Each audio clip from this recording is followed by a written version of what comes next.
സഹോദരരെ, വിശുദ്ധ പൗലോസ് ശ്ലീഹ ഹെബ്രായർക്കാർക്ക് എഴുതിയ ലേഖനം 10-ാം അധ്യായം 1 മുതൽ 10 വരെയുള്ള തിരുവചനങ്ങൾ.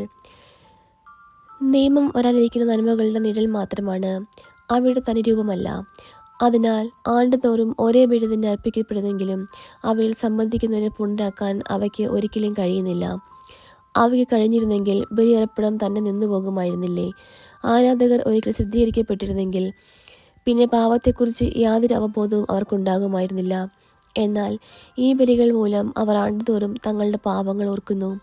കാരണം കാളകളുടെയും കോലാടുകളുടെയും രക്തത്തിന് പാപങ്ങൾ നൽകിക്കളയാൻ സാധിക്കുകയില്ല. ഇതിനാൽ അവർ ലോകത്തിലേക്ക് പ്രവേശിച്ചപ്പോൾ ഇങ്ങനെ അരുളി ചെയ്തു: ബലികളും കാഴ്ചകളും അവിടുന്ന് ആഗ്രഹിച്ചില്ല, എന്നാൽ അവിടുന്ന് എനിക്കൊരു ശരീരം സജ്ജമാക്കിയിരിക്കുന്നു. ദഹന ബലികളിലും പാവപരിഹാര ബലികളിലും അവിടുന്ന് സംപ്രീതനായില്ല. അപ്പോൾ പുസ്തകത്തിൻ്റെ ആരംഭത്തിൽ എന്നെക്കുറിച്ച് എഴുതിയിരിക്കുന്നത് പോലെ ഞാൻ പറഞ്ഞു: ദൈവമേ, അവിടുത്തെ ഇഷ്ടം നിറവേറ്റാൻ ഇതാ ഞാൻ വന്നിരിക്കുന്നു. ദൈവപ്രകാരം അർപ്പിക്കപ്പെട്ടുന്ന ബലികളും കാഴ്ചകളും ദഹന ബലികളും പാവപരിഹാര ബലികളും അവിടുന്ന് ആഗ്രഹിക്കുകയോ ഇഷ്ടപ്പെടുകയോ ചെയ്തില്ല എന്ന് പറഞ്ഞപ്പോൾ തന്നെ ഇങ്ങനെ കൂട്ടിച്ചേർത്തു: അവിടുത്തെ ഹിതം നിറവേറ്റാൻ ഇതാ ഞാൻ വന്നിരിക്കുന്നു. രണ്ടാമത് സ്ഥാപിക്കാനായി ഒന്നാമത് അവൻ നീക്കിക്കളയുന്നു. ആ ഹിതമനുസരിച്ച് യേശുക്രിസ്തുവിന്റെ ശരീരം എന്നേക്കുമായി ഒരിക്കൽ സമർപ്പിക്കപ്പെട്ടത് വഴി നാം വിശദീകരിക്കപ്പെട്ടിരിക്കുന്നു.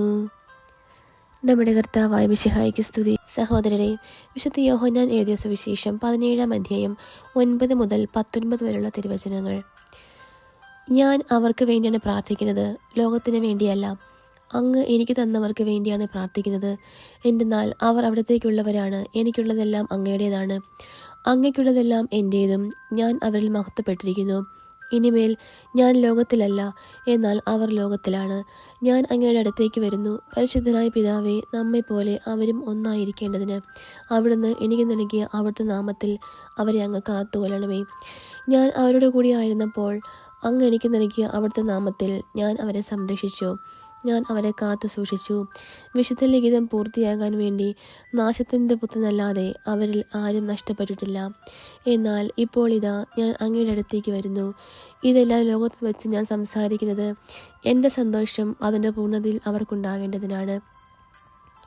അവിടുത്തെ വചനം അവർക്ക് ഞാൻ നൽകിയിരിക്കുന്നു. എന്നാൽ ലോകം അവരെ ദ്വേഷിച്ചു. എന്തെന്നാൽ ഞാൻ ലോകത്തിനല്ലാത്തതുപോലെ അവരും ലോകത്തിൻ്റെതല്ല. ലോകത്തിൽ നിന്ന് അവരെ അവിടുന്ന് എടുക്കണം എന്നല്ല, ദുഷ്ടനിൽ നിന്ന് അവരെ കാത്തുകൊള്ളണം എന്നാണ് ഞാൻ പ്രാർത്ഥിക്കുന്നത്. ഞാൻ ലോകത്തിനല്ലാത്തതുപോലെ അവരും ലോകത്തിൻ്റെതല്ല. അവരെ അങ്ങ് സത്യത്താൽ വിശുദ്ധീകരിക്കണമേ. അവിടുത്തെ വചനമാണ് സത്യം. അങ്ങനെ ലോകത്തിലേക്ക് അയച്ചതുപോലെ ഞാനും അവരെ ലോകത്തിലേക്ക് അയച്ചിരിക്കുന്നു. അവരും സത്യത്താൽ വിശുദ്ധീകരിക്കപ്പെടേണ്ടതിന് അവർക്ക് വേണ്ടി ഞാൻ എന്നെ തന്നെ വിശുദ്ധീകരിക്കുന്നു. നമ്മുടെ കർത്താവായ മിശിഹായ്ക്ക്